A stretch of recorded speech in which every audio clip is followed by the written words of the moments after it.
Welcome, everyone. I think we are now live.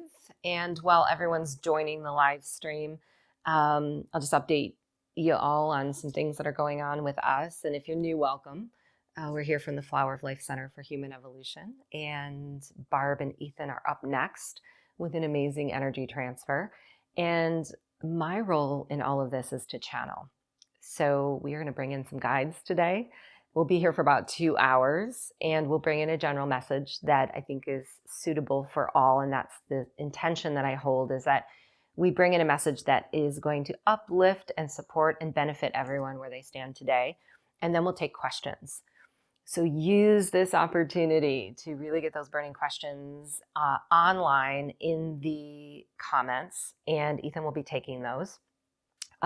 Those of you who are in my courses and who are reading the book Appetium, this is an excellent, excellent opportunity to bring some of these themes and concepts into the channeling. So again, use this opportunity wisely to bring clarity to some of the things that we're studying and learning along the way.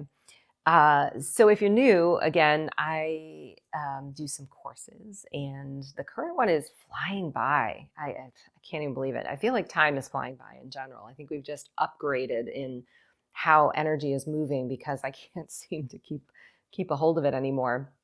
But we're on transmission number 4 in Lightworker Inner Circle 18, and this is focused on life force.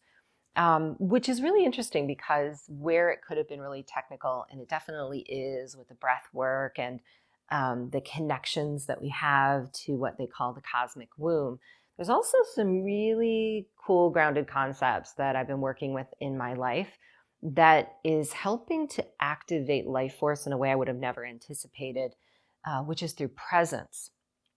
So we're working with the Great White Brotherhood and the Magdalenas in this course. And they're talking about sustaining periods of peace such that we are able to run life force in the most fullest and expanded way possible. And so to me, what this is becoming is the ability to see in the field these little interesting nuances and gifts, the magic, let's say, that the universe or source energy provides for us, because sometimes we're looking at things in such a narrow viewpoint and we're not fully present, nor are we accessing this full flow of life force enough to perceive things in multiple lights. And I think this is truly where we become more conscious, where we can't see things in any one way, even though we have personal beliefs that we're operating within. We're leaving the field open for possibility. And that's really what I want to speak to today. But I also know we have a very potent solar eclipse coming up, and I've been touching in on that a little bit. And I think we're going to have some messages about these energies and how to work with them. And I'm sensing some intensity. We've been talking about this a little bit in my inner circle community. So if you're not there, there's a Facebook community, and I really encourage you, if you're on Facebook, which you are if you're here, to go there, especially in these times, because community is so incredibly important. And I don't care what you believe or what path you're choosing in this energy of polarity. If we cannot find a space where we can support each other regardless of those beliefs, I think we're going to go the wrong direction. And ultimately, I believe that it's so, so important that we allow everyone to be exactly where they are and choose the things that they're choosing, such that we can thrive in a very diverse environment. But we know that that is not happening, and this is the challenge. I think this challenge is really intensifying for us in the summer to fall, winter months. And so I want to bring in some concepts to maybe support how we can work with what's happening on the planet. And directly related, I guess, which is something I haven't done too much in these live streams, to these physical circumstances that we're going through, like choosing or not choosing injection. What we are coming to in, I think, the transition of the new earth is the true split of timelines. And you know, if you've been with me, the guys have been talking about split of timelines for a very long period. And we've conceptualized this in so many ways. It's, you know, the awakened versus those who are not, or, you know, the conscious versus those who are not. The guides have never said that. They've alluded to the fact that perhaps the difference in these two timelines might be that some will suffer more than others. But I wonder sometimes if we can really make the delineation between where that suffering will fall, because it truly has a lot to do with how we stand firmly in what we believe, not any perceived consequence that we think is going to happen. Because ultimately, what I'm coming to in the channel transmissions, in the book, in these courses that we've been doing, is that we have no idea how things are going to pan out. There are multiple potentials in every timeline. And as a soul, we come with this really unique divine plan. We're carving out a path on the planet that is perfectly oriented to suit ascension. And that could never look like the divine plan of any other. So if we get caught up in trying to direct people's plan or path, we are perhaps siphoning away that life force from our own in ways that we're really going to miss out on purpose and what we're here to do and how we're here to do it. But bigger than that, how we're being supported in the whole thing. So if you have questions, throw them in the chat. Delineate if you want me to answer versus this is something for the guides later on. And we'll just flow with this for a little bit. So I want to invite in a couple of concepts that I've been playing with that have come up in the book. And the first one being this, which is in the last chapter that I posted 2 chapters yesterday to Epitime. The guides are saying that no one is on the same timeline. Pretty interesting, because we obviously see that we're all here together. We're having a collective experience. But even so, they're saying collective experience relies on everyone being on a separate timeline. So the question becomes, how do we co-create? What is happening that's creating a hologram? And how does that hologram change? So we first have to define what a hologram is. And they brought it into this really grounded and simplistic definition. And they said a hologram is made up of 2 ingredients. There is a perceiver or a soul, and there is an experience that is being perceived. That is all a hologram is, a perceiver and an experience. So we have to imagine that we are walking through multiple holograms on a daily basis. Every time that we shift direction in our day, we go from one house to another, business to home, the grocery store, we're entering a variety of different holograms, and we are a soul as the perceiver. So how we co-create in this is kind of interesting. And the guides brought in the example of personal relationship. So we ultimately have relationships in our life, intimate or otherwise, and sometimes we might have a disagreement. We were together and our timelines crossed in a hologram. 2 souls were perceiving an experience. And based on a difference in personal belief or the difference in how the experience was observed, we have a disagreement. And we keep going on these timelines after that experience takes place. And we're contemplating it. We're running it through mental energy. We're running it through an individual past, totally different than the partner we had the disagreement with. And we're stepping into other holograms where our perception is being influenced again. And so we might think about it and contemplate it and point fingers and have judgment and all of this stuff. But ultimately, neither partner can have exactly the same perception of what happened. So healing does not rely upon agreement. This is an interesting thing to play with. we think that for us to heal a situation with another, we might have to have agreement. We have to see things eye to eye. But what the guides in the book are saying is that that truly never happens. Even if we have somewhat of a close understanding, we are not ever seeing things exactly the same way. So then it begs the question, what about when we agree? What if we have a group of people in a hologram who have a similar belief? This is where vibration comes into the equation. So when we are matching vibrations, all of a sudden we are going to find ourselves in holograms where we are matching beliefs or perceptions are really close. We might interpret energy and experience in very similar ways because our vibration matches.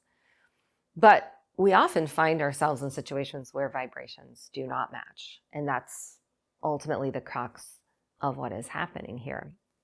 We are on a lot of different timelines with a lot of different experiences and different vibrations, and holograms are clashing. And we are finding ourselves attempting to create middle ground with completely different viewpoints and ideas. But remember, healing does not rely upon agreement. So then what does healing truly rely upon? So I want to put that aside for a moment. I'm going to come back to it and talk about another concept that has been coming in lately for me personally, and how it's been merging with the vibrations in the course and what the guides have been sharing. And it's a concept that the guides call radical belief. So imagine, and I'll just kind of put this out there as a challenge. Think right now about your life and all of these various areas that are going on financially, work-wise, creatively, relationships, friendships, your physical body, and take an inventory of an area that you really don't struggle with, or several areas, because we all have areas where we struggle more or less. And I guarantee there's something in your life that runs on autopilot. It's an area where you just don't struggle that much. And there's just radical belief that it's always going to work out. And it doesn't mean you don't struggle. There may be times when you're butting up against some challenge in that area. Financially, your whole life may have been quite easy, but there have been times where you've hit these, temporary bumps in the road. But there's just this ingrained kind of reliance upon faith and trust that is otherworldly. Even when it isn't working out, you just feel like it will. This is an area where we have less karma, or maybe an area that really isn't our focal point of service. That's how the guides would say it. But if we can apply this concept of radical belief in a certain area that's going well to areas that aren't going well for us, this is what we're ultimately attempting to achieve in one incarnation. And the guides call it radical belief because it doesn't rely on anything logical. You just kind of know without having to research or study or effort that it's going to happen that way for you. And ultimately, what we're here attempting to do is stand in this radical belief a little harder in areas where we're shaken, not to prove it so much to others, but to hold the frequency of it for those who cannot find it. And I'll give you an example in my life, and I really, again, don't want to tread on anyone's personal situation or certainly their beliefs about what's happening on the planet in regards to the illness that we've been dealing with. But for me, there's been this weird kind of radical ingrained belief that it's not on my path. And that may seem completely ridiculous. There is absolutely no reason for me to believe that it wouldn't intersect my path in some reason or affect my physical body. In fact, my physical body isn't always the best, in the best condition. It's an area that I really struggle. But I just have this innate kind of belief that even if it does cross my path, and my physical body does have an experience with it, it's all going to work out.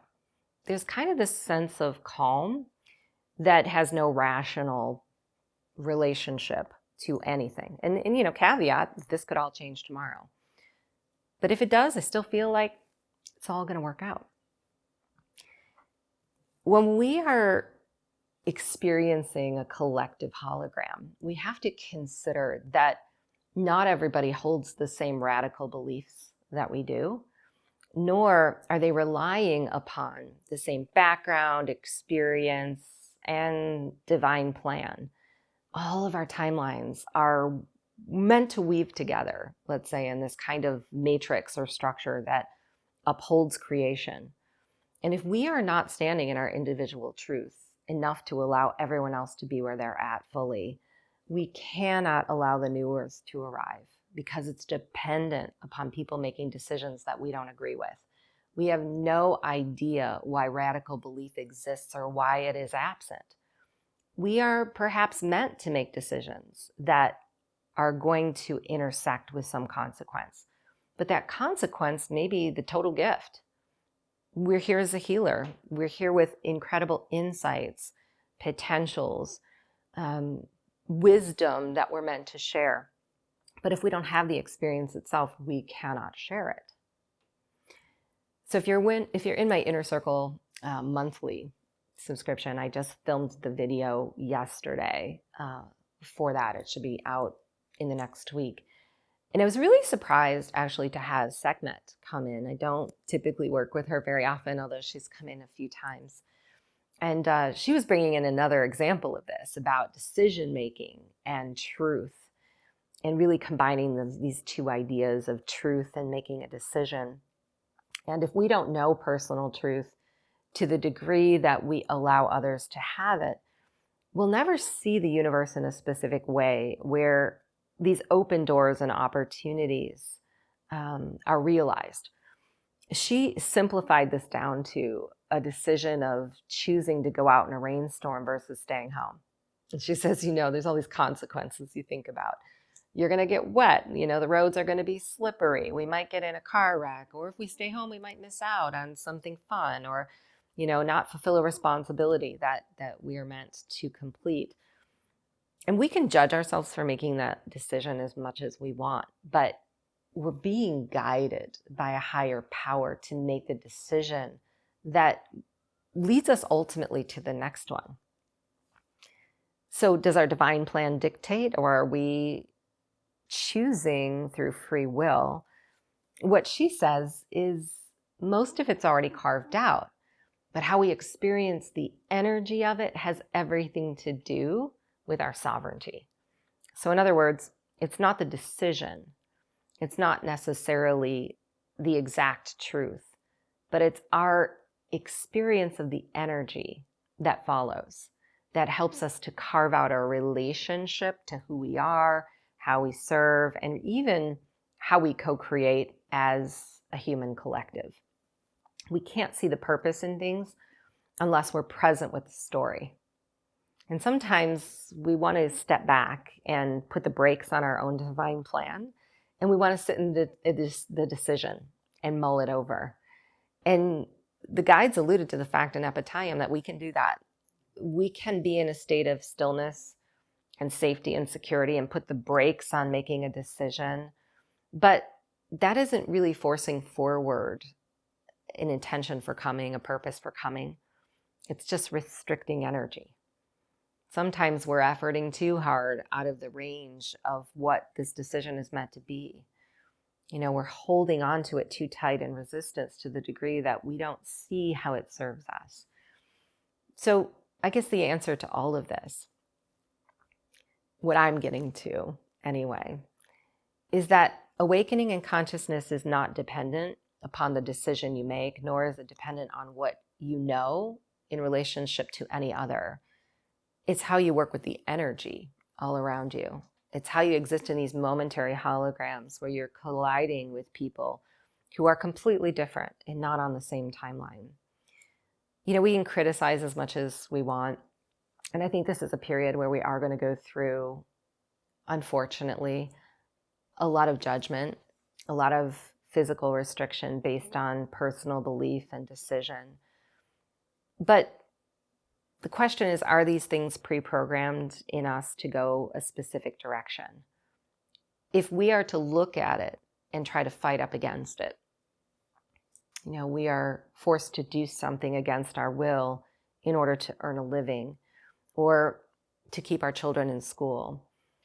We're never going to see the opportunity that's at our fingertips, and we're never going to work the energy to our advantage to improve in some way.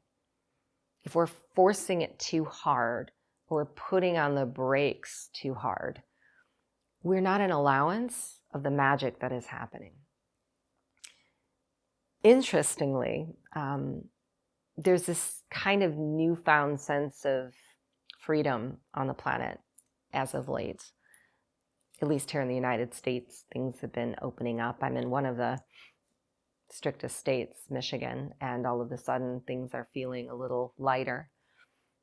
Yet at the same time, there's, if you pick up on it in a really subtle way, a lot of distortion playing out at the level of the people.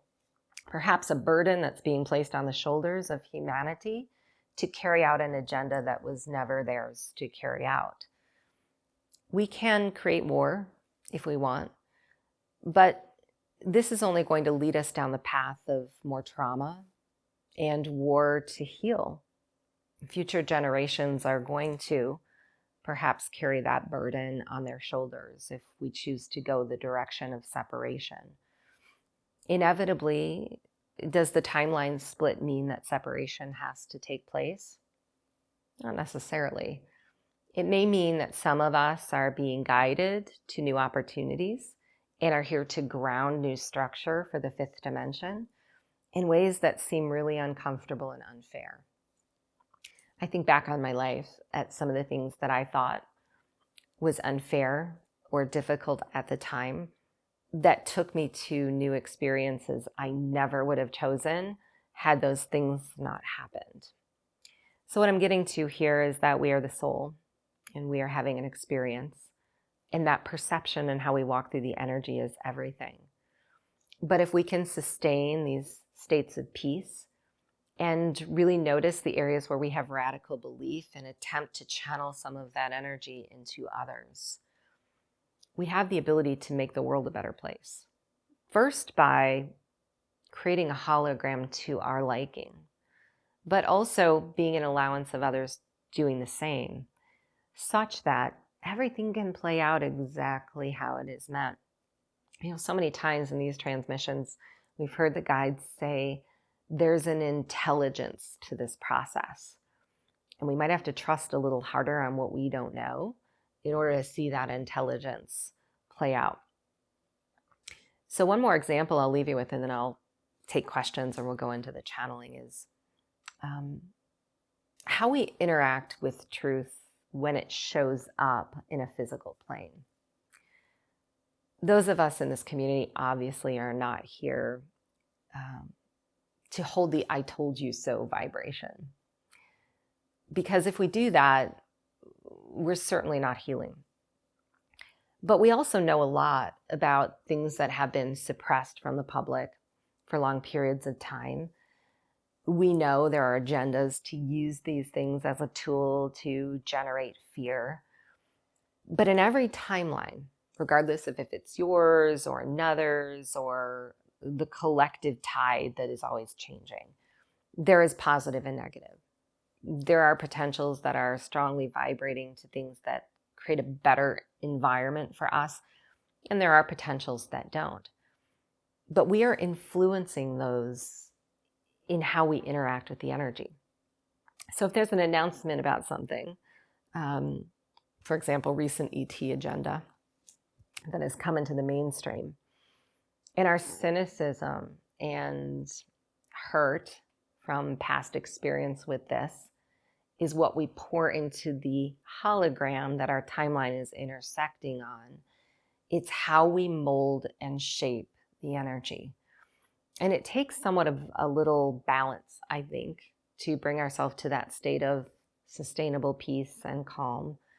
And even at times when we see through to the agenda, to have some radical belief that perhaps it is an opportunity to go beyond where we were before. And ultimately let everyone experience it how they must. You know, karma is an interesting thing, and this is another concept that's come into my channelings. We think that we brought it with us from past lives because we did something wrong. And certainly there are patterns and lineages and traumas and things that find themselves wound through the spiral of time. But if we look at these as teachable opportunities, these karmic experiences, not as something we have to change in others, but allow to make them stronger or alchemize them into the healer as we have become through similar experiences, we're really not doing the planet justice. There's this great chapter called Force of Change in Epitayam, and it's one of my favorites that I just put out this past week. Spend some time with that one. All of the concepts that I just brought in are in there, and I know I didn't do them complete and total justice. But the grander message is the energies of the planet are always tuning us and turning us to where we're most meant to be focused. And sometimes we think it's the fault of others that we're there, but the energies of the planets and the stars and the earth, these ancient celestial beings, they're ultimately here to serve us. We may feel uncomfortable, things may get intense, but they're helping us to up-level and to become better humans and a better collective humanity. So with that, I'll see if there's any questions online, Ethan, for me. And if not, we'll just go straight in. Okay, we're good. Okay. So we're going to bring in the guides, and we will share a general message for everyone who is here. I have no idea who's going to come in today, although I do get a sense that we're going to find out a little bit more about the solar eclipse that is coming next week that we're probably already feeling right now. And then we'll take questions, so feel free to post those in the comments, and we'll work with multiple guides, teachers, and masters today. I invite all of those in who are in the highest state of love and support for humanity. And we're going to work with the Council of Light. Those of us who are present want to share first our love and gratitude for where you stand today, knowing when you are experiencing the most disease and the most difficulty, you have the most potential and opportunity consecutively. It is a period of challenging transition to help you become more of who you were always meant to be. But we know also that there is so much support that you do not see that exists around you. It is not just those of us who are here that are guiding your way, but parts of yourself that come to alchemize and reunion with you from other dimensions and earthly timelines that are creating coherence, a remembrance of the truth of who you are, not that is stagnant, but that will change such that you are prepared for whatever leg of the journey your soul has planned next. There are loving entities and energies throughout the universe that are designed to blend their frequencies such that all universal beings are in perhaps a movement or a pattern of ascension. And this is not because you must be led to things that you do not see. You are in complete cooperation with this eternal movement that is a part of your own energy field, that synchronizes with components of your own plan.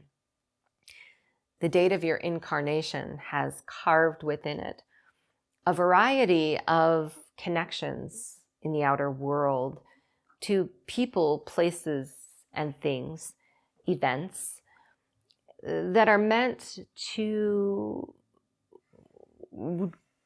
deepen a relationship with your angelic self, but to especially strengthen the connection between you and others.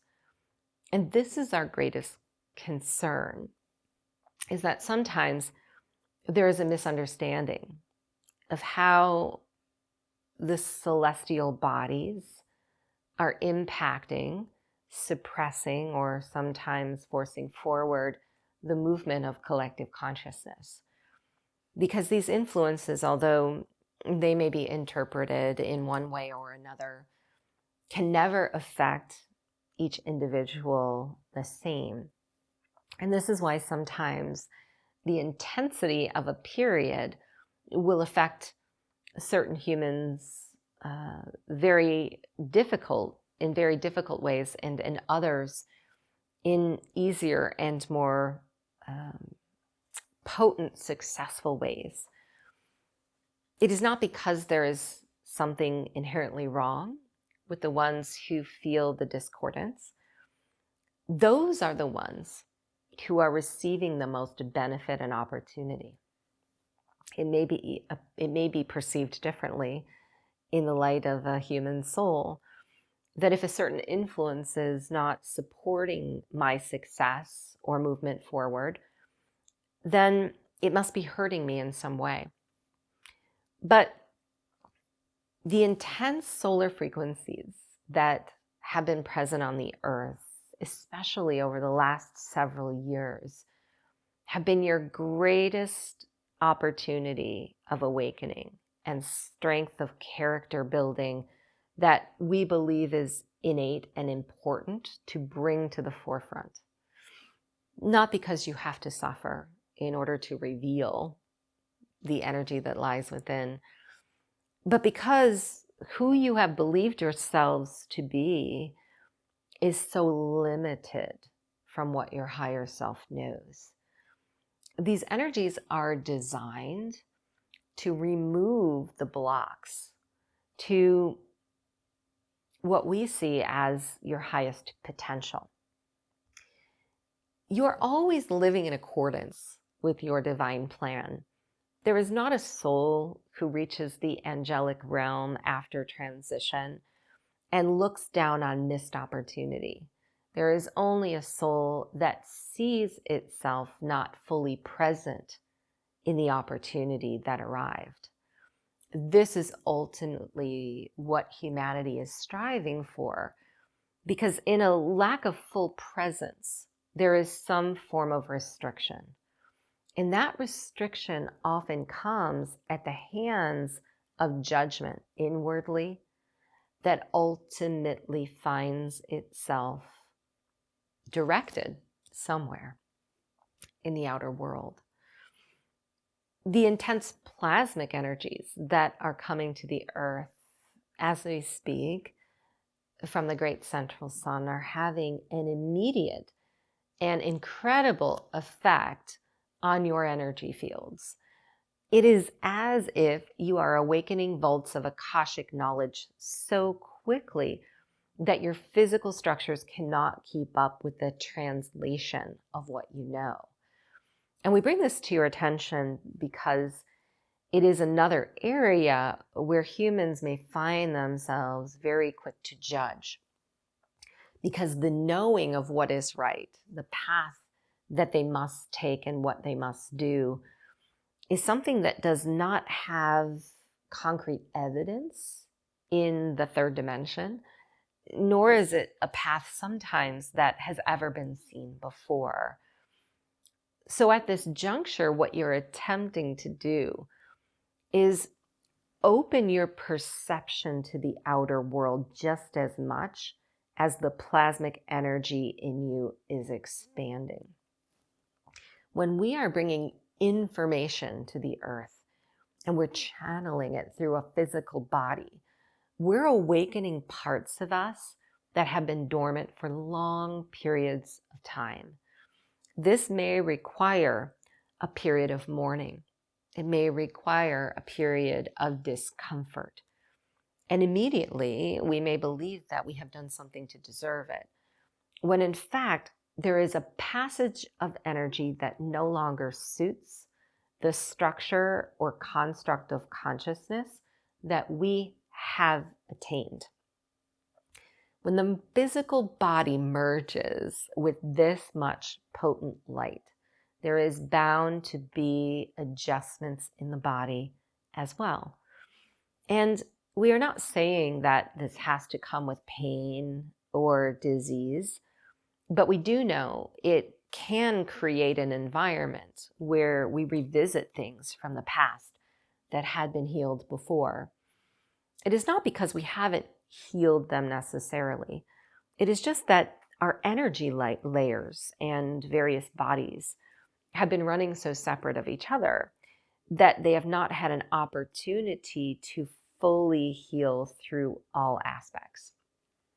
We may find ourselves back in the past experience of a physical disease with a great opportunity to feel a relationship to some emotion that has caused it, or some thought process that is tied within it.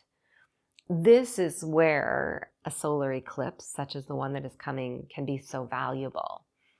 When we allow ourselves to be fully present in the experience without judgment, we can very quickly transmute anything that is coming to the surface.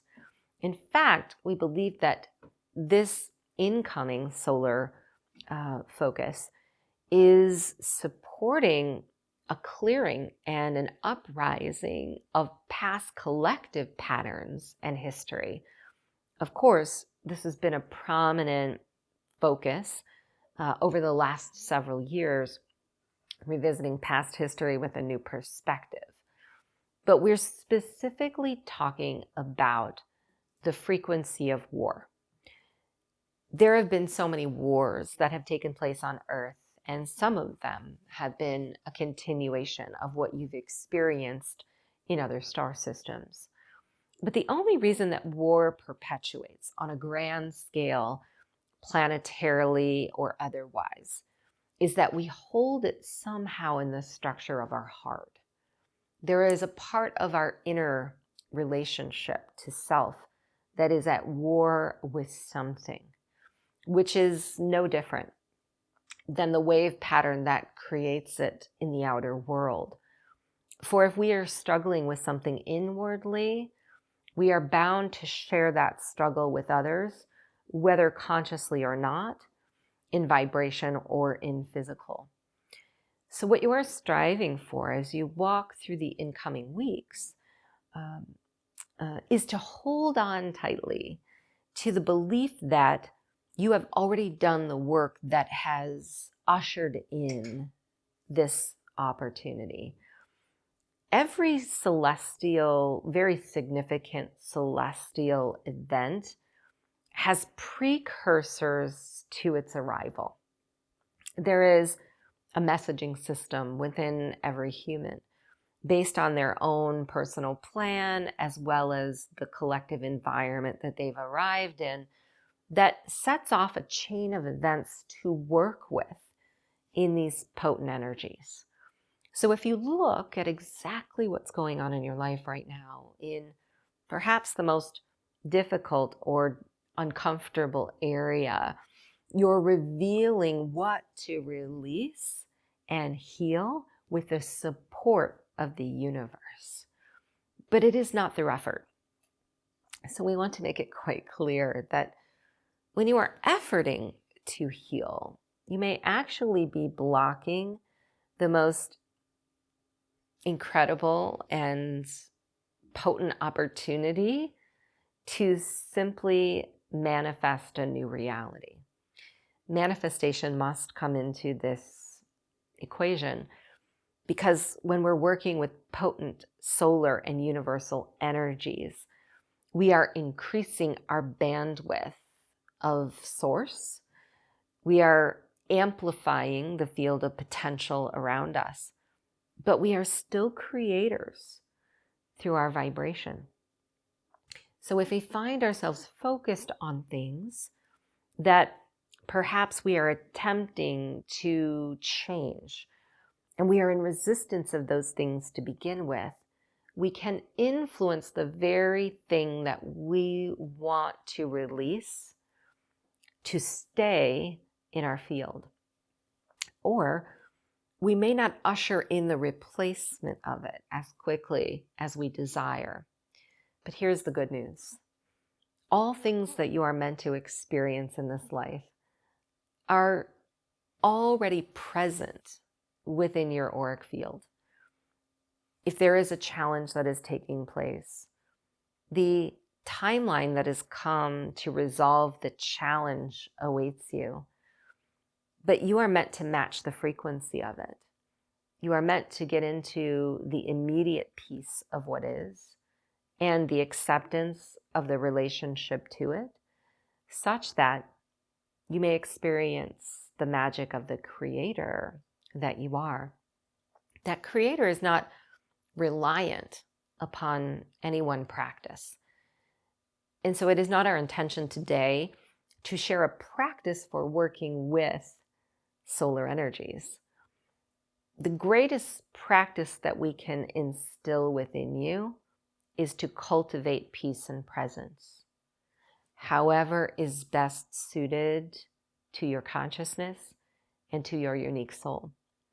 When you do these things, whether it be through meditation, whether it be through diligent practice or a dedicated pause before reacting, you will find this energy works for you far greater than it may disturb, interrupt, or cause some intense difficulty in your life.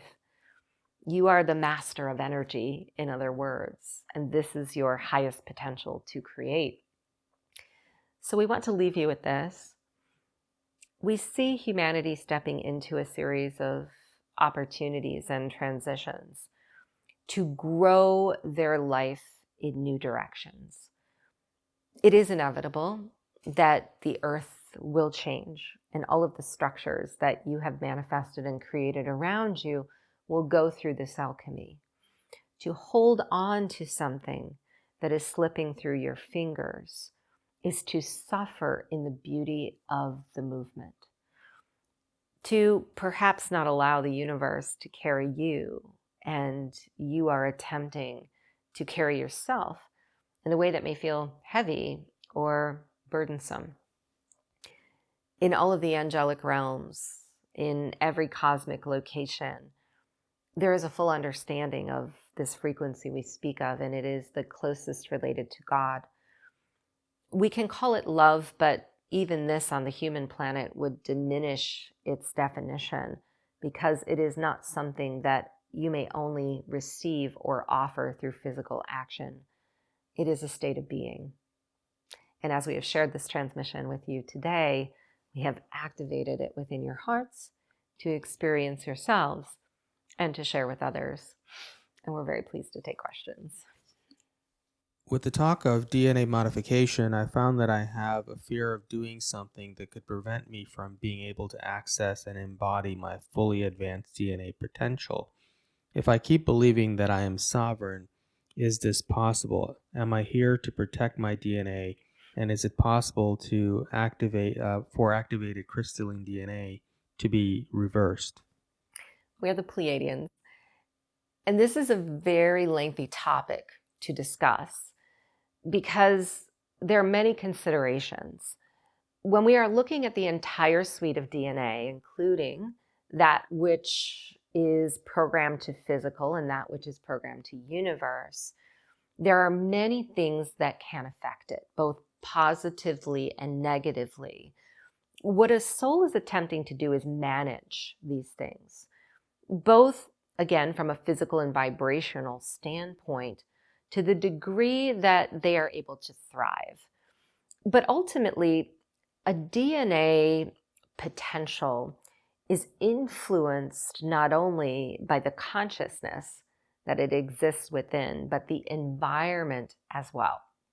So while we bring this discussion to the forefront, we must consider that regardless of the personal choices that you make, you are all existing in a collective environment that has gone the path of DNA modification in what we feel is a lower vibrational sense, meaning it's taken you away from the restoration of your original divine blueprint and the ability to tap into greater sensory gifts and knowing, which resides within the crystalline DNA. Now, we want to address this first in physical, as we know you understand. There are many physical components of DNA modification. It is not only with certain medications that many are concerned about today, but it goes beyond that to your soils, your water, your food supply, and your air. Even the programs that run through the human psyche have a lot to do with programming DNA, limiting potentials.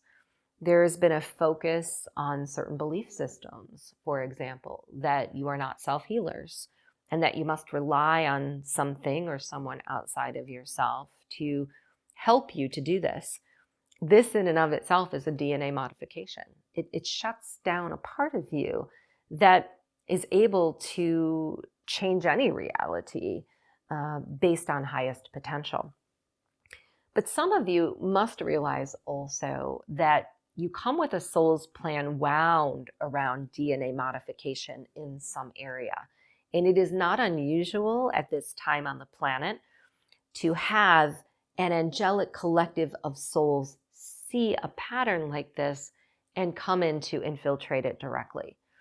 Because what you are attempting to do through your human experience is interact with things that are perhaps lower vibrational and understand how to reverse them, not only within yourselves to strengthen your DNA, but to rid the things from the planet that are holding its progression back. So let's take an example of a medication or a procedure that is focused on changing DNA, or perhaps adding something to the program that isn't already there. This is no different than perhaps ingesting a food that has been genetically modified. Perhaps it's more direct, and based on the soul, it may be more intensified and difficult to eradicate. But it is the same concept.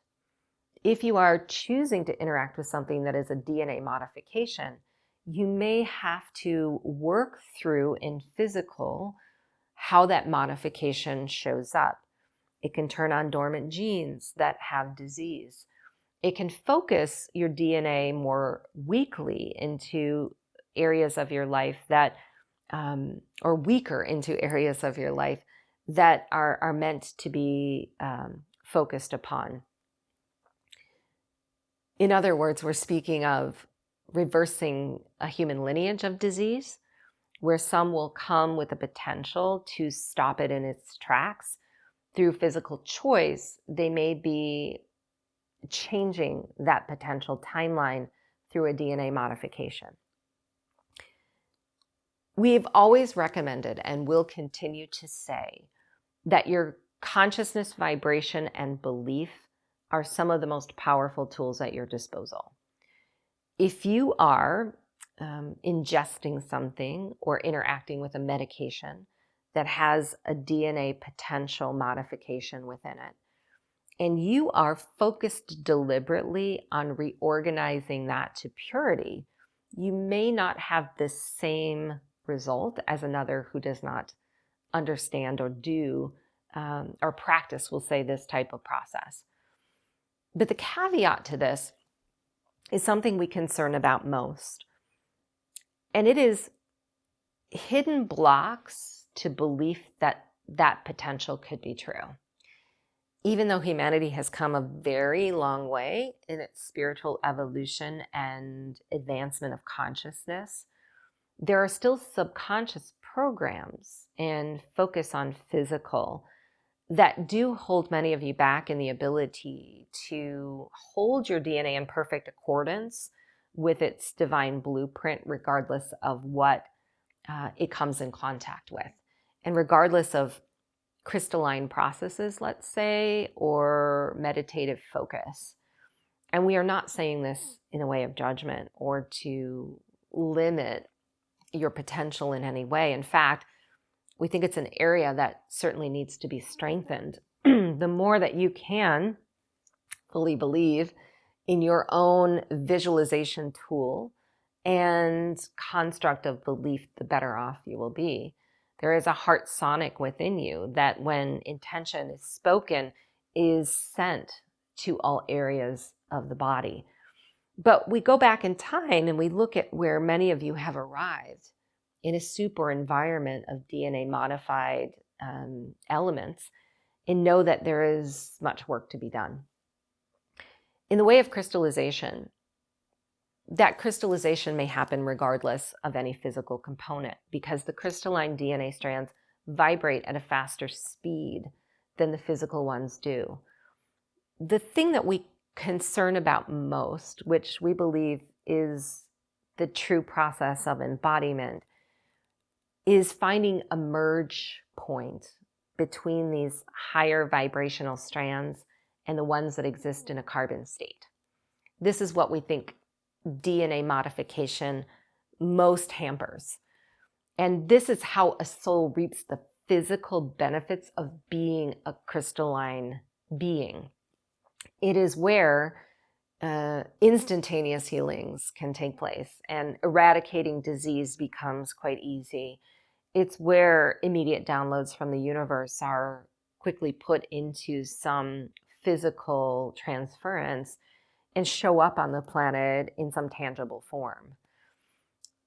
So our advice is this: to manage as well as possible the amount of DNA modified components in your physical world, detoxify as much as possible those components from the past, and at the same time, work on cultivating the belief that your practice may override anything that you are bringing into the DNA and support its further reunion and crystallization.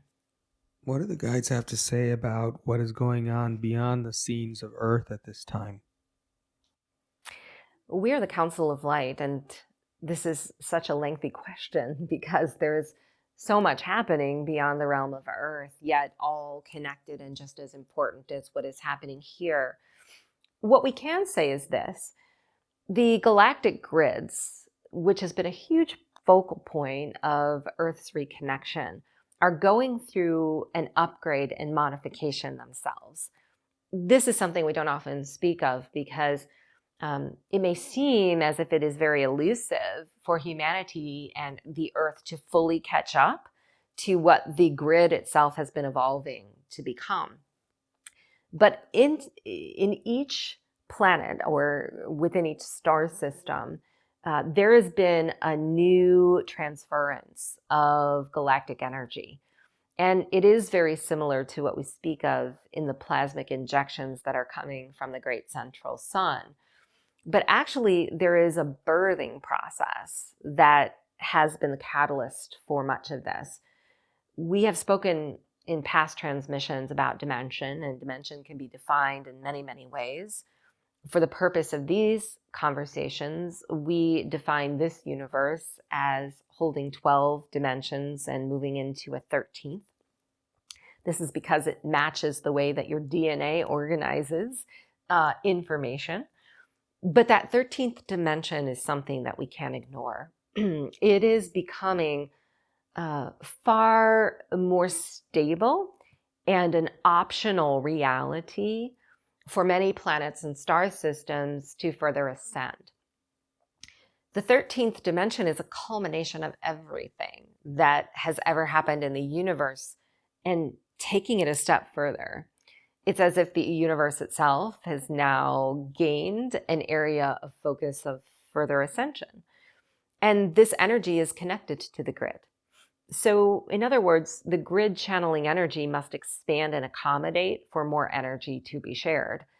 And this is something that we believe is so incredible. It supports healing on all levels, because what is taking place there is supporting things that are going on in other dimensions, and inevitably will have the same effect on Earth.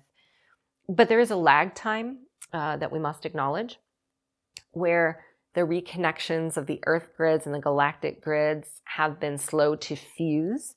They're certainly in position, and in certain areas, we are seeing deliberate connection and channeling of information. But you are all ambassadors of how these connections are held and maintained. And so for this period on Earth, what we are noticing is there is somewhat of a forward and backward movement in your relationship to the galactic grids. This is inevitable for a period of time as you continue this journey of transition to the fifth dimension. But inevitably, what we believe will happen on the Earth plane, which is a very positive message, is that Gaia's own inner Earth grids will have to expand to accommodate the energy and knowledge that is surging through the galactic ones. This means that there will be more creative potential on Earth than ever before, and this is how many of us are experiencing it now. Please tell about the energetics and role of the balearic island of Ibiza at this time. We're working with a collective of dolphins, but we're also working with earth elementals, and they're combining their voices through this channel as a one consciousness. To focus only on this area would be to negate the surrounding areas. So we want to widen our focus a bit, because if you were to look beneath the earth at the target of what you are speaking of, you would see perhaps a junction point of many channels of energy, very similar to what was spoken of in the previous question, but on a more earthly scale. What's happening in this area is a fusion, perhaps, of multiple past energies and Akashic history with new potential that is anchored there through elders and ancestors who are returning to the area. This happens oftentimes in very, we'll say, important areas of focus within the galactic grids, and this is always changing.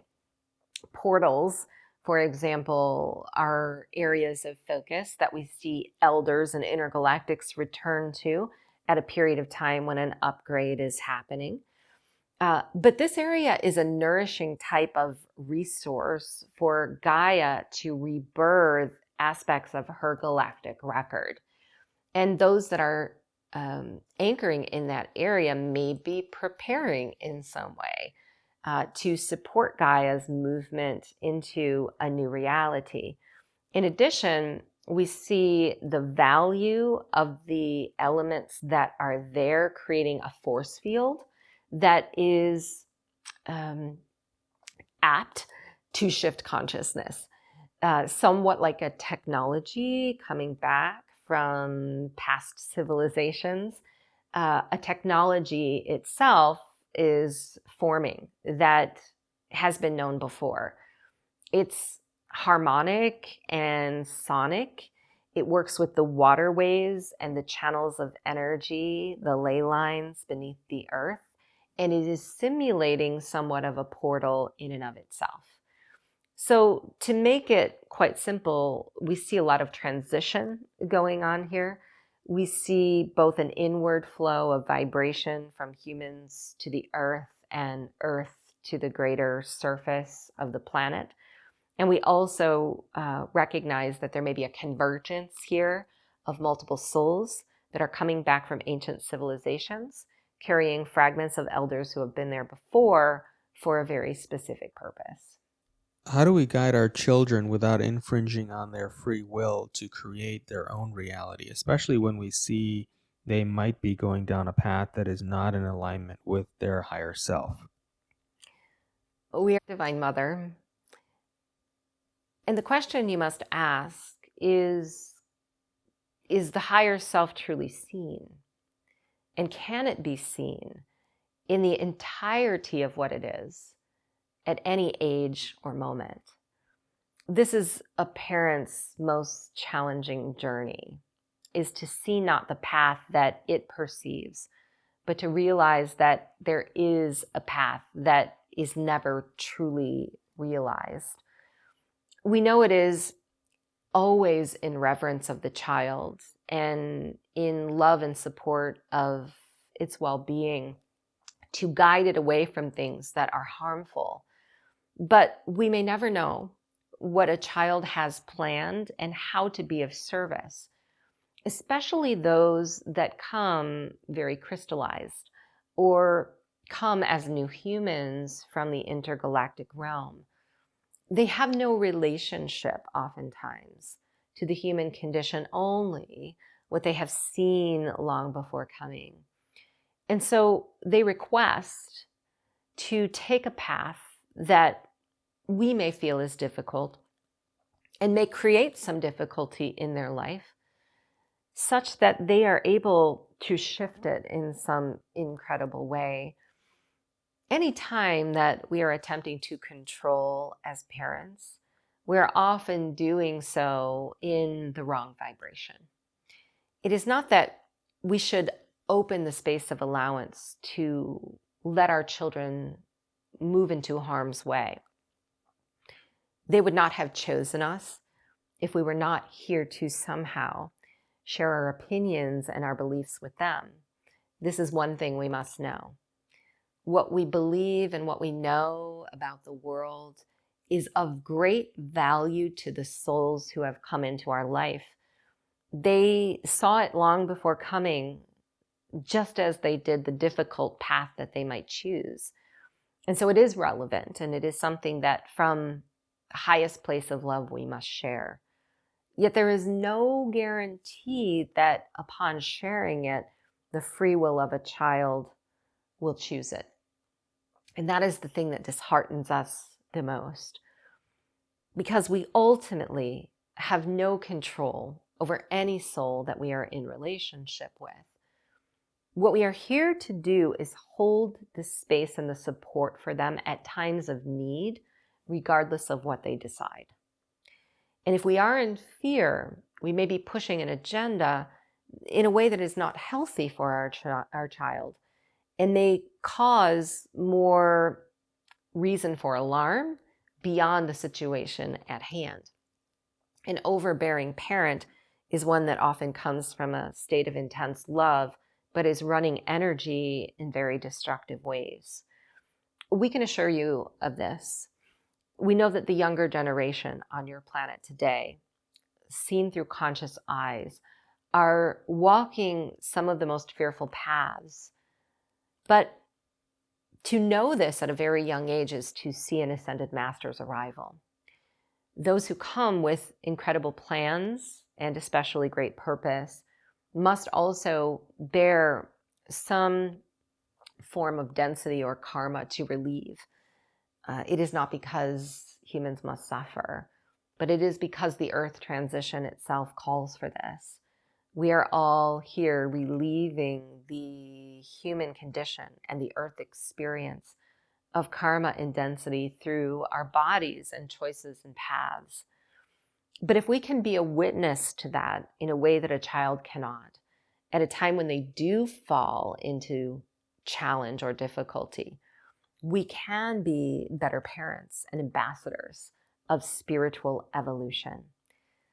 Every opportunity that a soul has to make a choice comes with opportunity to evolve regardless of what that choice is. And this is the gift we must hold true in our hearts.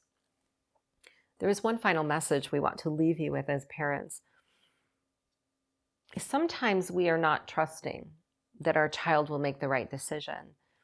And certainly at various ages, we are here to guide those decisions for them, for they are not mature enough to make them on their own. But when the passage of time arrives where a child is apt to make their own decision, we are not here to guide the decision so much as we are to have faith and trust in the soul that is doing the choosing. This goes far deeper into sustaining a loving and supportive relationship than forcing forward a choice. If we trust in the soul that is our child, regardless of what they choose, they will begin to trust themselves more and perhaps choose a path that is better related to who they are becoming. Can the guides comment on the different galactic races and holographic clones that are currently on the planet in bodies? Is this reality what is creating the timeline split? We are the Pleiadians, and we appreciate this question because there are not many who are capable of seeing these various intergalactic races and the lineages that carry through human bodies. But it is inevitable, of course, that you will return to the time of your seeding, in which intergalactics of many different races and varieties came to the earth through a co-creative endeavor that was intended to expand the universe. Although it doesn't seem that way right now, these plumes that we speak of are reorganizations of the original beings that we speak of.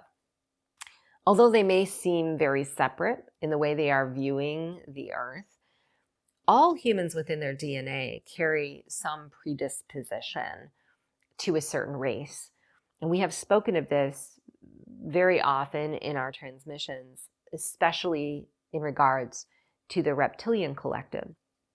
When there is a close proximity of some genetic lineage and intergalactic race to another, the DNA will modify and awaken parts of itself that lean in a certain direction. And this is what has happened on the planet today. A very unfortunate event with the reptilian collective has led to a very strong lineage and DNA modification of reptilian human hybrids. Now, ultimately, every human contains a fragment of energy that is reptilian in nature and very positively aligned to work with your structure in beneficial ways. But if that becomes imbalanced, then there is an issue. But what you're speaking of is somewhat of a return to Earth's original birth. It is a positive, in other words, because you are becoming so connected to the plasmic energies that we speak of from the great central sun that were present at the time of your seeding, that you are activating dormant genes and relationships to cosmic families that are primal and meant to be a part of your soul's focus. For a period of time, this may seem very separate in ideas and beliefs and thought forms and think tanks and communities. And we think this is the first step to becoming renewed as a cosmic family. But ultimately, these holograms or plumes that you speak of various genetic lineages, are bound to meld and cross and blend. They must, because what you're witnessing on the face of the earth is a deliberate representation of what is meant to take place within your own DNA. And there will be times when humans go through experiences related to certain genetic prototypes of various intergalactic beings and races they have been before. It is inevitable. And it is perhaps relevant to the human ascension timeline. So this will continue. And this is our most important message. Not that it has to be defined in any one way, but we'll continue on such that an incredible reorganization of community and energy will take place and usher in a new dimension, a more cosmically suited environment for future generations and those who are present today. The vaccine is man-made, and we are consciousness that is beyond the control of fear or anything. Is there a need for a collective to hold fear of a vaccine if our divinity is beyond the low frequency of fear? If our vibration is high, I feel it has no hold on us. Please confirm. We're the Order of Melchizedek, and we're very pleased to speak with you about this. And we are in deep agreement with this statement because fear of anything makes it so, love of anything makes it so. You are ultimately choosing through your perception how you interact with any level of physicality that exists in your environment. In fact, perception and consciousness are modifying the physical and vibrational components of your hologram as we speak. The most important thing to consider, though, that we concern about in terms of this statement is consistency. And there has been a great swaying of minds and opinion on the planet, especially in relationship to fear in many directions. And that will continue as you walk through the next several years. Not that it has to. We are certainly stating a potential and projection that we see based on your current vibration. You do not have to be on that timeline. But to make a considerable effort and consistent focus on being out of the range of fear activates this higher potential we speak of. There is one caveat, though, and it is this. You have related this question only to the vaccine. And fear knows no distinguishing between physical components. In other words, if we are in fear of something in our lives, that fear vibration is a waveform that will affect everything else. A source energy knows no distinguishing of vibration between physical components. It is only reading a signal. This is important to note because any area of fear that you have in your personal experience should be the focal point of balance such that every other area is affected. And if we take this to a grander scale, which is the collective, we can see how this is operating in the background, perhaps restricting humanity's potential and opportunity to usher in more options. Fear itself is not your natural predisposition. It is only a momentary adjustment of your biochemistry to something in your environment. And if it is used this way, it helps to maintain a state of coherence and supports a soul in creating a life that is suited to its personal beliefs. In this way, we are using fear as a tool to strengthen ourselves and to strengthen the outer world. How vast is the universe outside of the observable universe, and are all or most planets inhabited by some life form? We're the Council of Light, and this is even beyond the scope of our perception. There are some who think that the Council and many other intergalactics have all of the answers about universes and the greater environment that we exist in, which is not measurable, nor does it know any bounds. However, we are intimately familiar with this universe and other universes. There is a multiverse that we have researched and understand.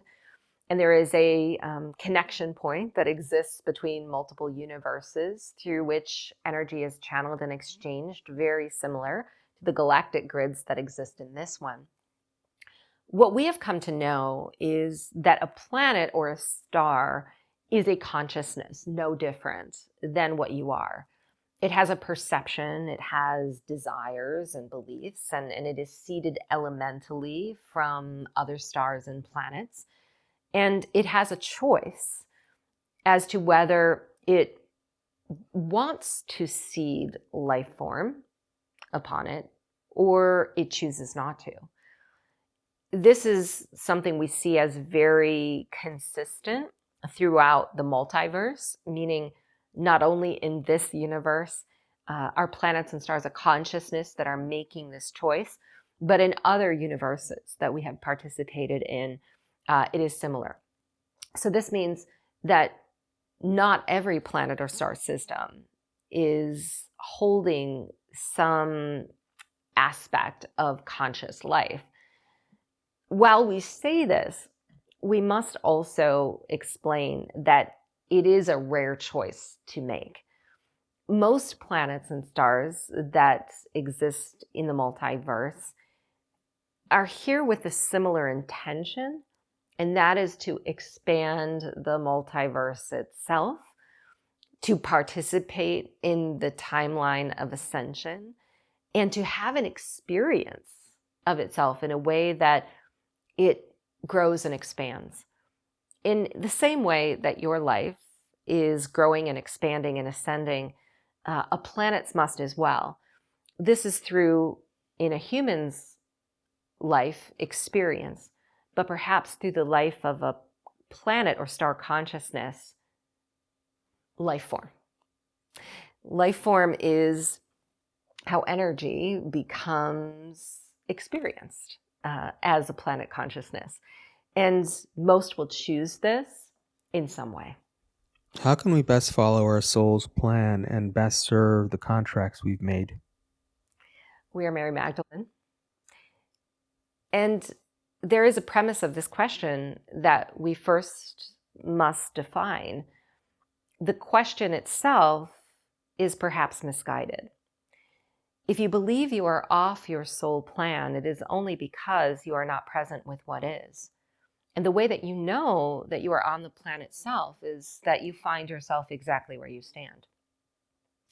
The deviance only happens in how we experience the plan, not in the plan itself.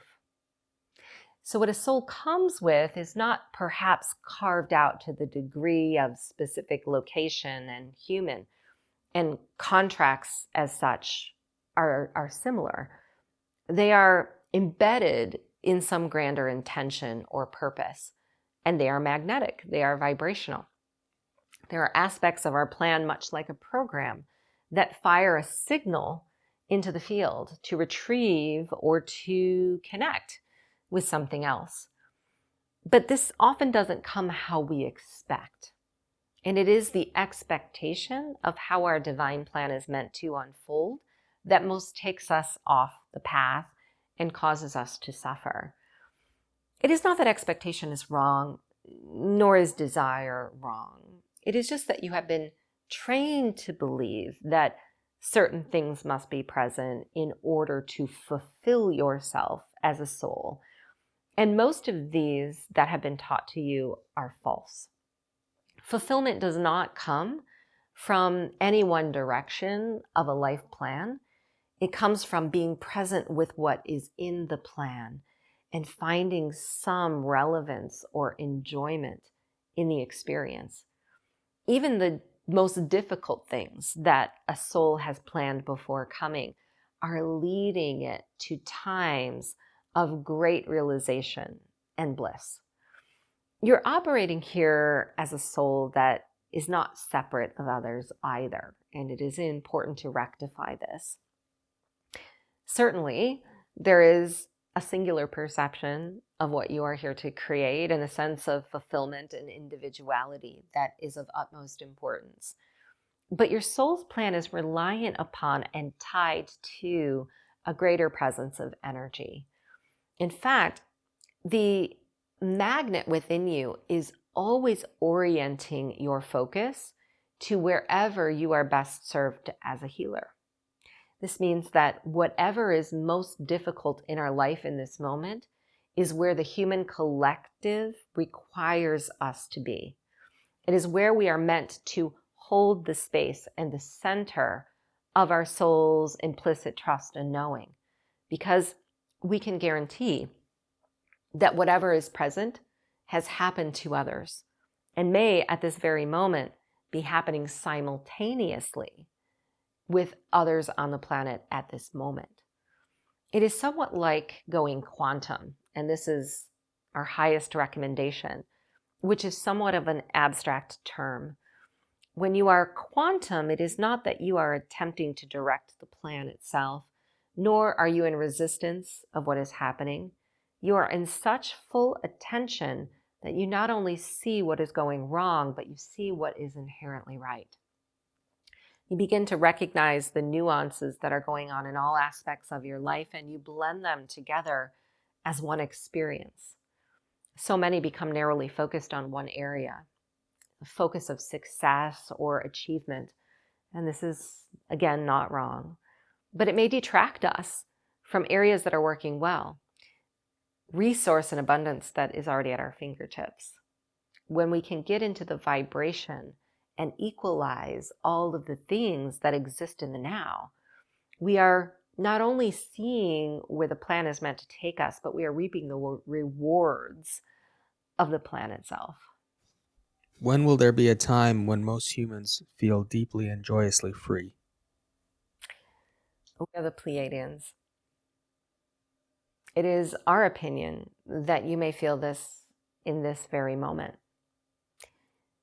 This is what you are striving for. It is a false belief to think that anything in the outer world can take this away. It is your birthright. You have come to the planet to be as free as possible in the midst of physical experience. And the areas that are restricting this are showing you paths that perhaps your soul is no longer meant to be on. It is just that you are so used to doors being opened by others as opposed to opening them yourselves. And what you are being challenged by in this moment are so many closed doors that the ease of opening them from the other side is not even comprehensible. So our advice is this: take things slowly and take one area at a time. As you open a door to something in your life that you close on another, you will begin to see how freedom actually works. The areas where we have the most fear are often where we feel the least amount of freedom.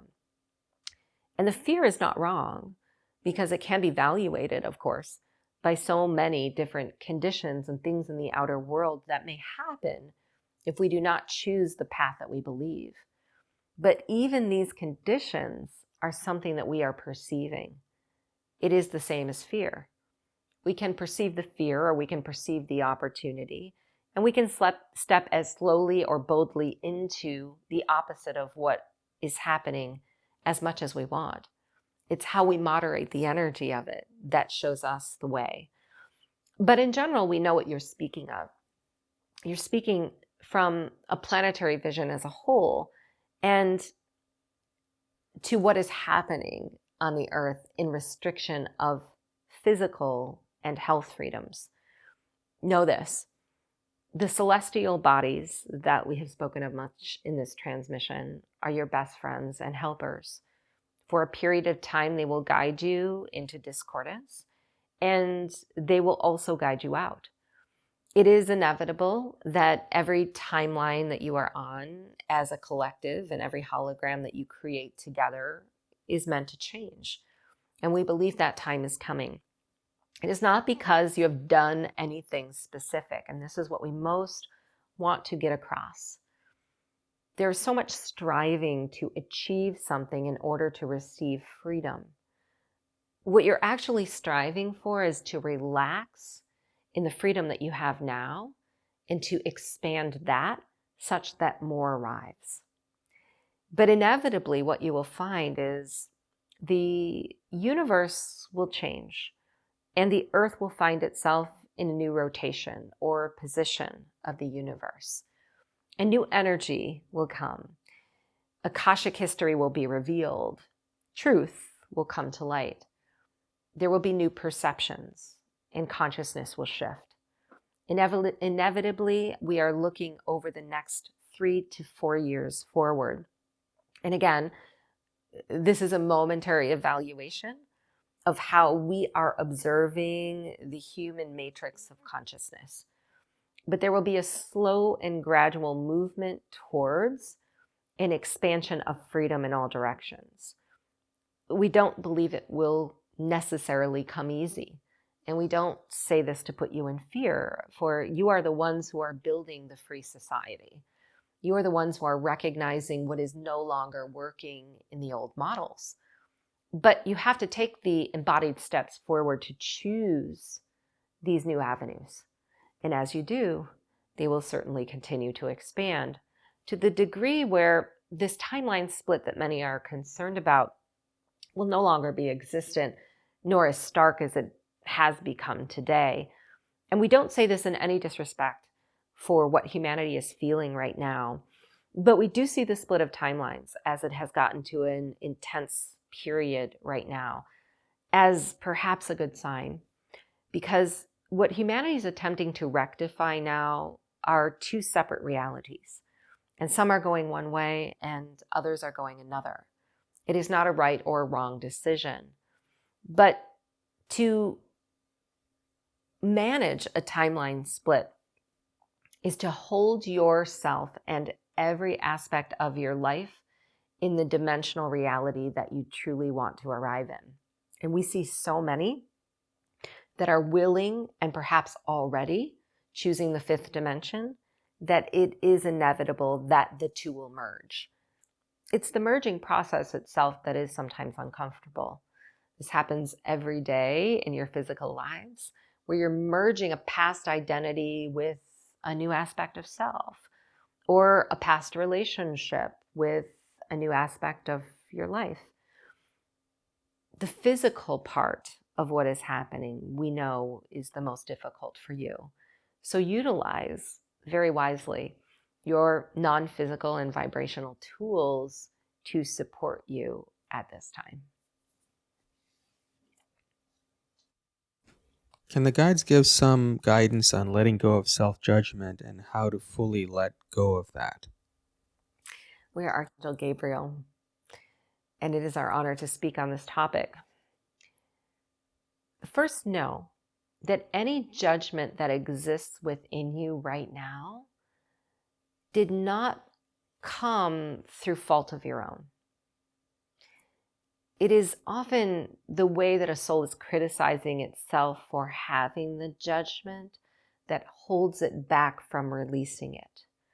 And so we want to take the burden away, or the responsibility away from you that makes you perceive you are doing something wrong.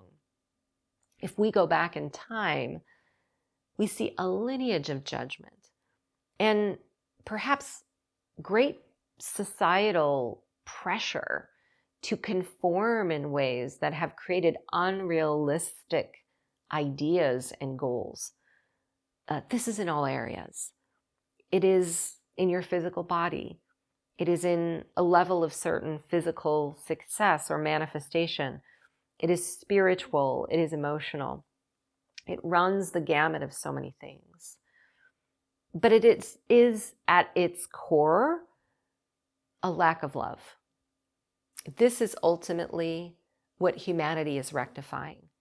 So if we look back at every single question that has been asked in this session thus far, we can carry this theme forward from it and say that you, in this moment, are standing in a relationship to judgment that was forced forward through a lineage of lack of love. So perhaps the best approach is not to relate to the judgment itself, but to find the areas where the love does exist and expand those. Because the more that you are relating to the parts of yourself that already feel confident and strong, the more apt you are to blend the parts that have not received that amount of love necessary. And remember, when we are looking at judgment, sometimes there's an aspect of ego wrapped within it.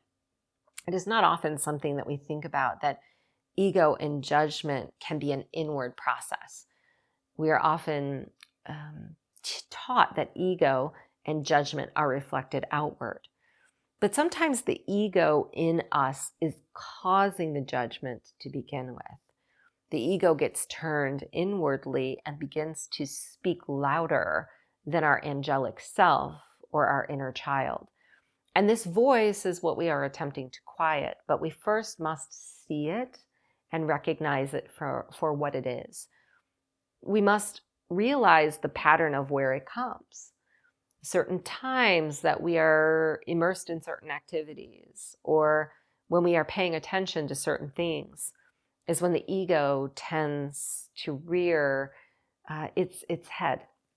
And we want to give you an example, a very common one that we know many of you are aware of, relating to technology.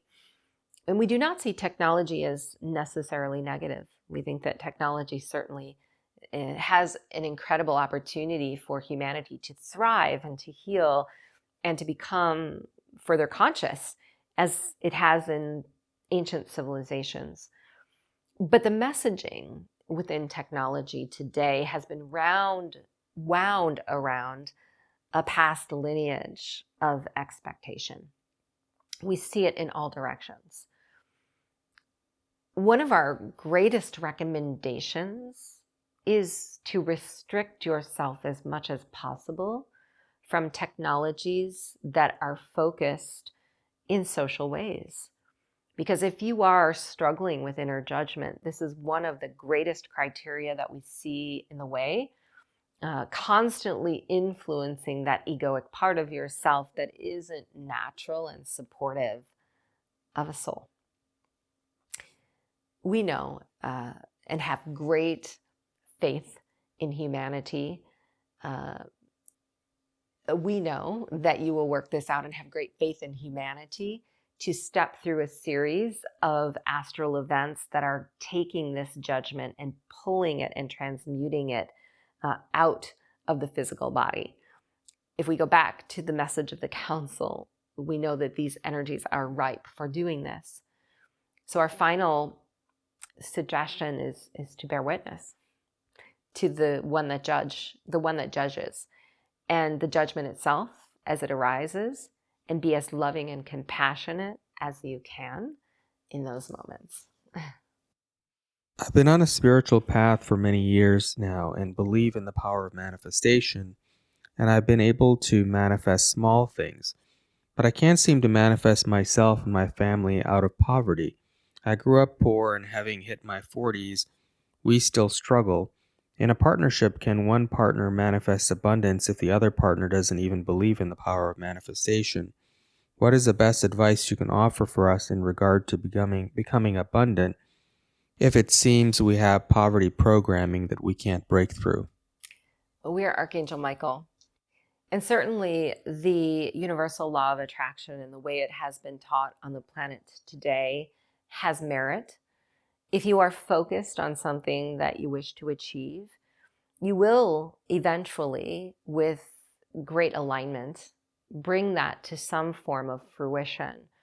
But there are many other factors that are of consideration that we must point out, one of which we have been reiterating throughout this transmission, which is your soul's divine plan.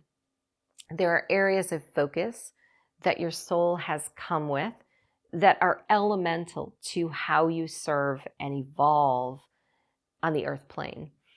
To have struggled with something for such a long period is to realize that this is an area where you are meant to place some level of focus. But it is not often how we think. We believe that we must change the reality through some manifestation process, or rid ourselves of something that stands in the way of what we are experiencing. When truly what we are meant to do is become very still and surrender to the experience at hand. Because when we are manifesting, when we are creating something in our personal hologram, it has a meeting point. And that meeting point must coincide somehow in a vibratory way. Prosperity or abundance may seem like a high vibrational experience. It is something that brings us an innate feeling of success and joy and fulfillment. It blesses our lives in so many ways. But when we are in a state of poverty, that vibration is so opposite of what we are attempting to manifest. So if we are using some tool or process of law of attraction, sometimes we're never bridging the gap between where these two realities exist. Because in efforting so hard to receive, we are forcing forward a resistant vibration.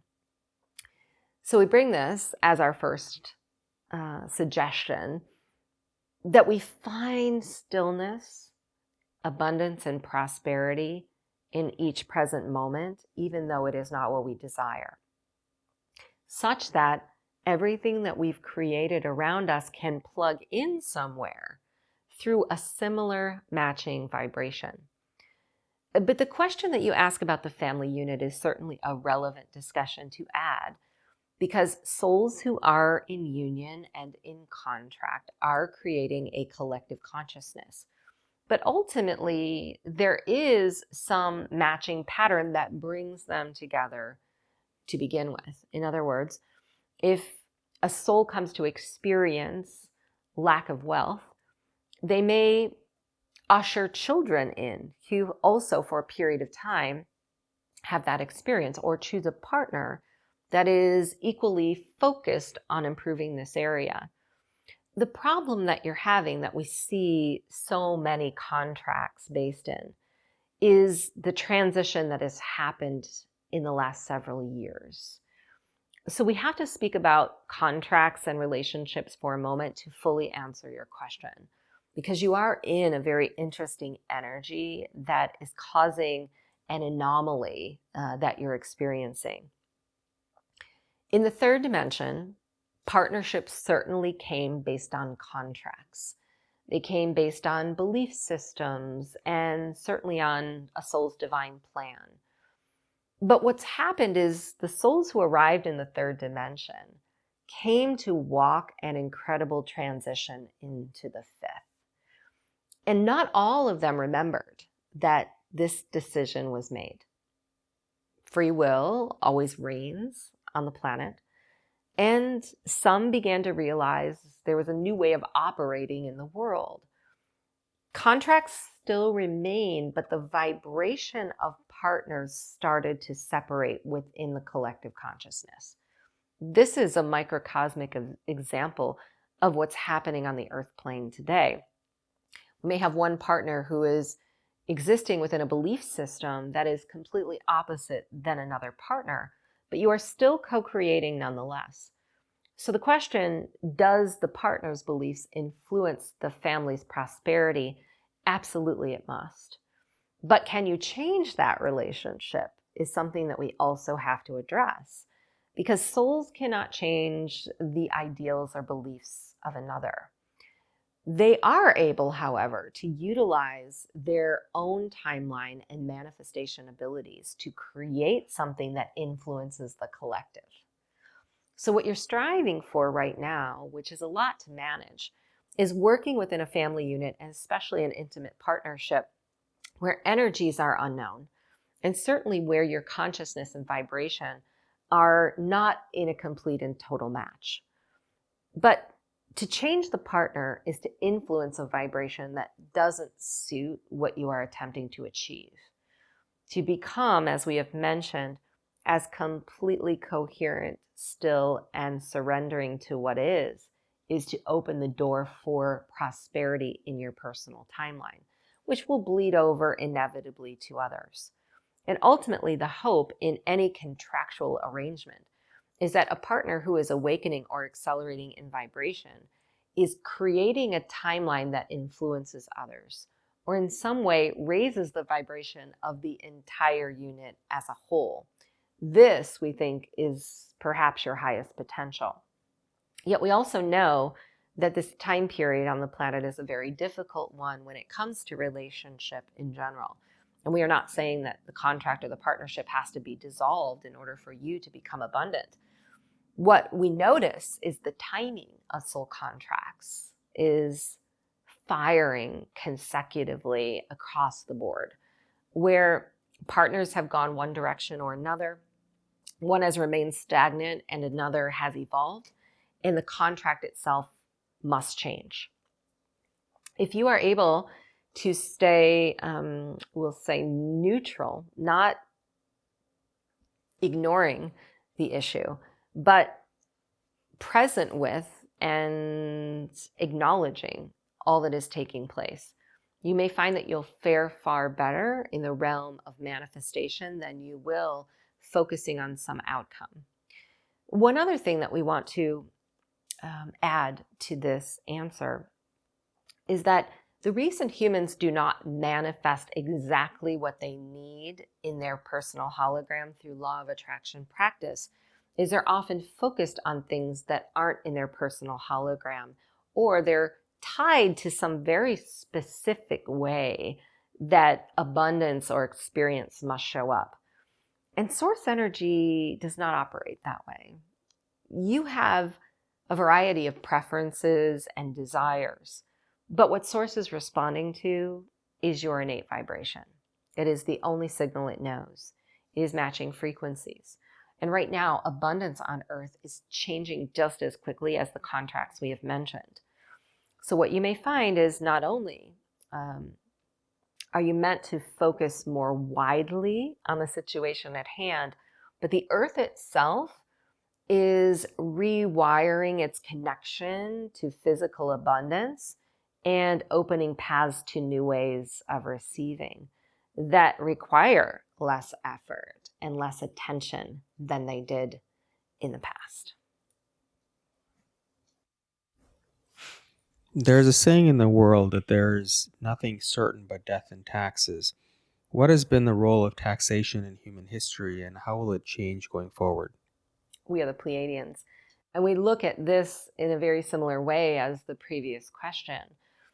We can look at this as a physical timeline, certainly, and we can go into the history of taxation, meaning that a small group of humans on the planet, through disingenuous activity, were attempting to tip the scales in their favor or create some hierarchical structure whereby there was prosperity of the few and not the many. That is certainly a valid way of describing what you speak of. But we want to take it a step further because we know that everything has a vibrational platform upon which it is built. And if we are to point fingers at a slight few for creating a collective reality, we are missing out on how we participate in the reality itself. Because certainly there is a history here that goes back quite a long period of time. And we can weave reptilian lineages into this.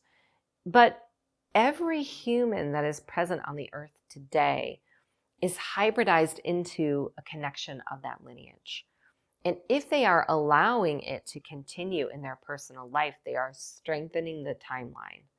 There is no delineation between the ones who are creating the tax and those who are subject to it, other than a co-creative agreement. Because you are agreeing to everything that happens on the earth plane. It is just that the fear of consequences has gotten in the way of you restabilizing these imbalances, or seeing where boundaries have been crossed or humanity has been subject to something that is very unfair. This is one example of something we see in so many different areas. We can even tie it to government structure in general. We do not see that government structure is benefiting humanity in its current form. It has created hierarchies that serve the few and not the many, but the many are participating in the structure to the degree that it continues to exist. So we have to separate the experience of taxation and the perception of it. If we see it as something that we are subject to, otherwise we will have consequences, we may be lending our currency to growing a vibrational experience or foundation that we truly don't want to exist anymore.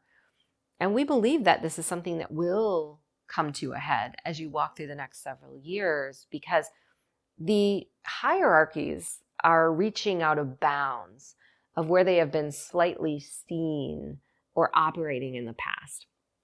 This is something that we must also bring to your attention. The hierarchies have been so subtle. They have been subconscious, or they've been operating in the background. They have been secretive or hidden, and truth has not fully been seen. But what you're experiencing today is an uprising of truth and an extension of the, we'll say, restrictions of humanity, such that they reach a certain threshold or pass a certain boundary where they are any more accepted or realistic for humanity to actually work within. Sometimes when there are imbalances, very radically and energetically in one area, something will happen to tip the scales and radically rebalance them in another. And this is how we see this issue going. For a period of time, the hierarchy itself or the restriction is going to become more intense until humans see the participation that they have within it and reclaim their sovereignty to restrict their energy from it such that the scales come back into balance. If there are infinite timelines that exist, am I actually alive in a 3D flesh and body in each of these infinite timelines? You are in these, this is the Pleadians, you are in these timelines to the degree that you are conscious of them and place your awareness. So infinite timelines certainly exist, and a soul is moving between multiple dimensions and timelines each day. In fact, some may be too many to count. But you are choosing to place your awareness in a specific timeline and making it real. And your consciousness or perception is the vehicle through which reality actually exists.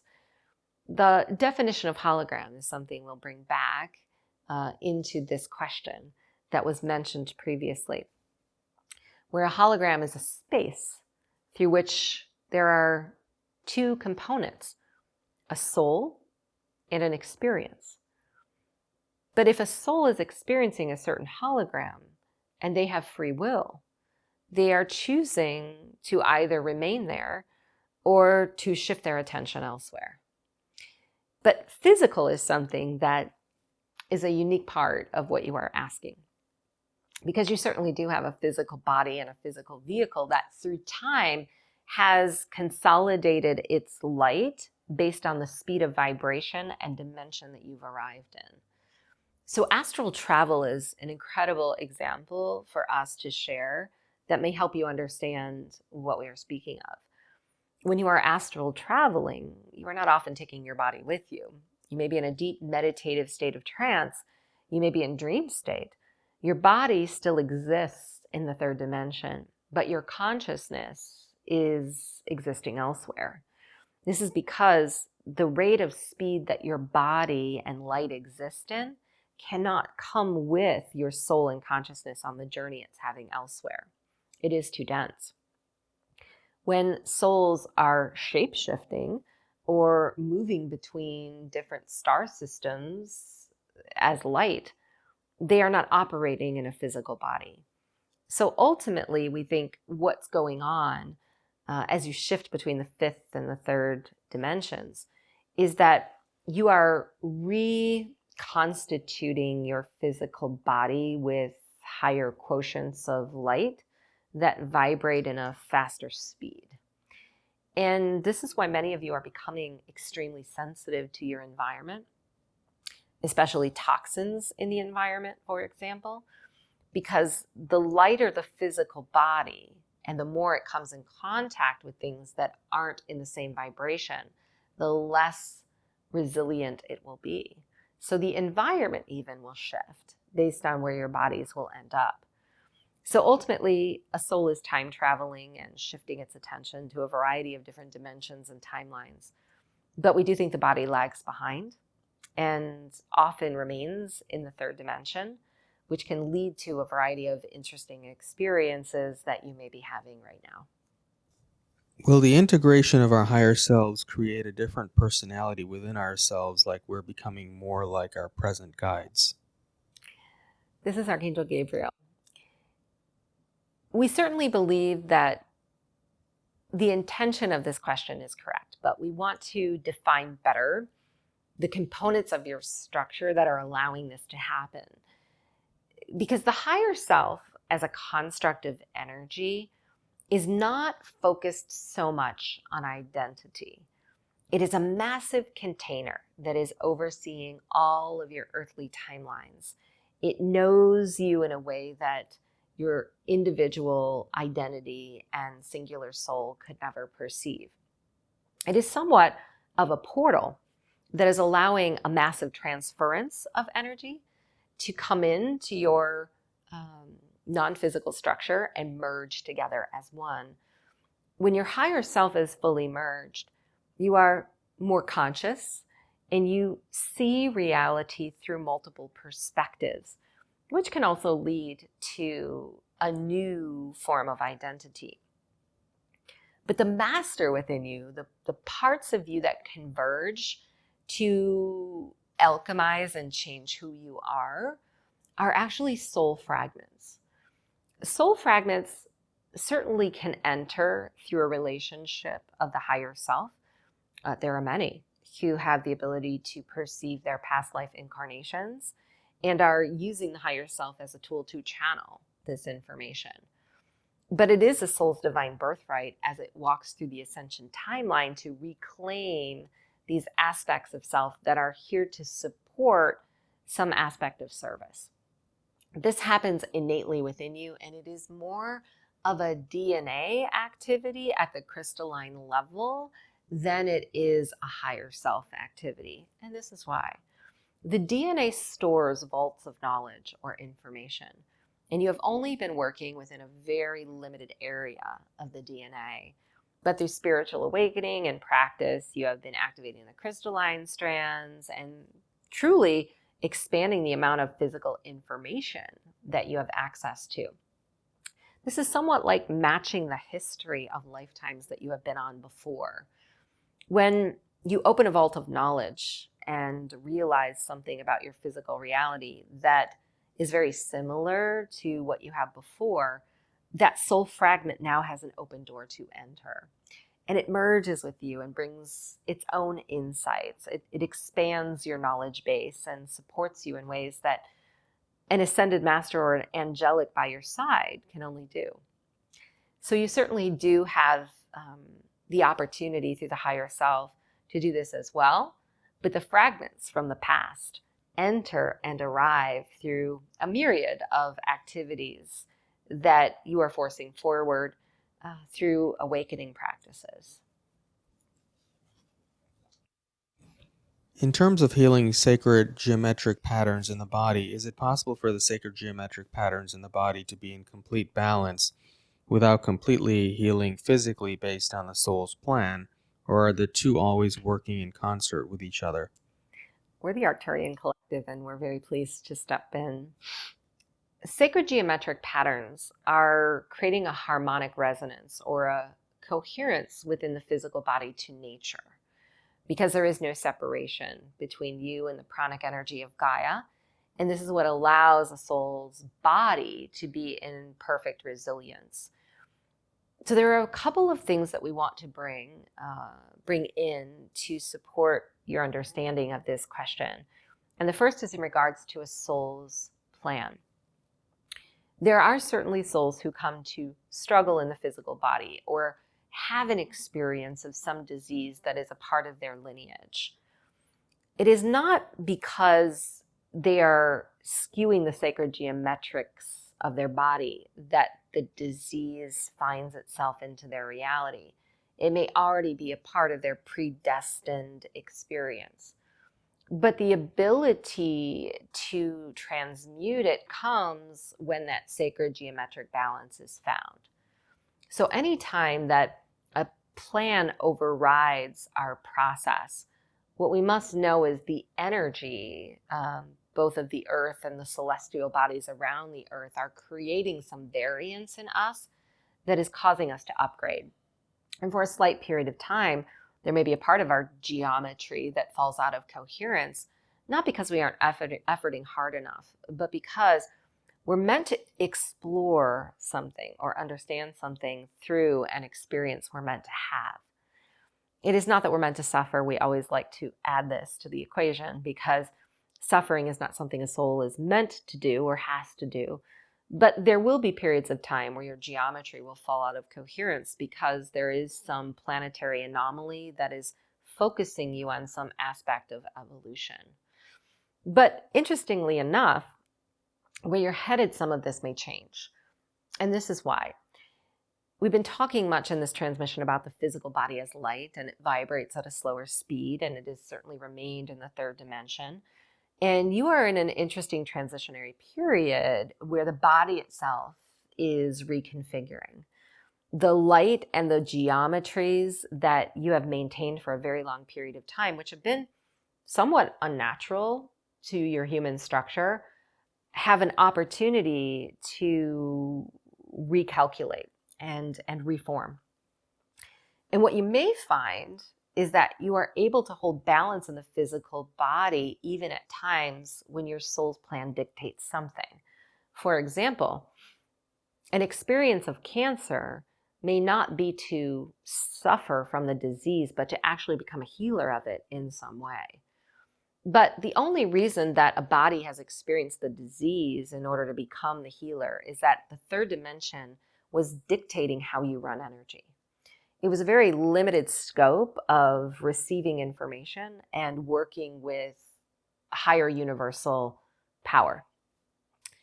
Where many of you are standing today is at the brink of shifting out of this very limited way of operating, meaning that you have more potential to step straight into the knowledge that you need without having to have an experience of why the knowledge is coming. So this has less to do, we'll say, with sacred geometry and more to do with dimension. You're moving into a dimension where sacred geometry and structure can hold itself more readily without having to be disturbed by planetary signals in order for a soul to have a certain evolutionary experience. Think of the experience actually happening simultaneous or immediate, or stepping out of the part that is difficult and into the true realization or download of what you are here to do. So geometries are extremely important. I believe there are extra potent visualized tools that can help sustain a physical body. And there are many on the planet who are meant to be teachers of these innate tools, ushering them back in abundance. Could you conclude the session, please? Yes, all of us who are here in unison, in great love and support for your path, have been so blessed to share this space with you. We have sent so much through the words and transmission of this channel to support your ever-changing transition as a soul, and it is our honor to continue that journey. Many blessings. All right. Thank you all for being here and hanging on with me online. We have Barb and Ethan up next, so we'll take a little break and then we will be back.